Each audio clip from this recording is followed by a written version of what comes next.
हनुमान जी की चौकी है, क्योंकि हनुमान जी युवाओं के आदर्श हैं और वर्तमान समय में हनुमान जी के गुणों की हमारे युवाओं में आवश्यकता है।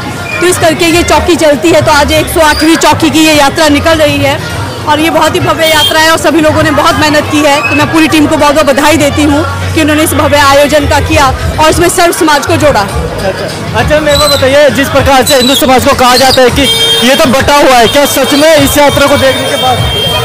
अब बिल्कुल नहीं, ये बात सही है कि हमारा देश अध्यात्म का देश है, इसलिए जब भी कभी अध्यात्म या धर्म की बात आती है तो सभी लोग एक साथ हो जाते हैं, भले ही जातियों में बंटे हों, लेकिन जब धर्म की बात आती है तो वो इकट्ठा होते ही हैं। अच्छा मैम, आपसे अंतिम सवाल ये रहेगा, राष्ट्रपति दल द्वारा इसमें कितना सहयोग रहा होगा और क्या किस तरीके से यात्रा को आप आगे देखना चाहिए?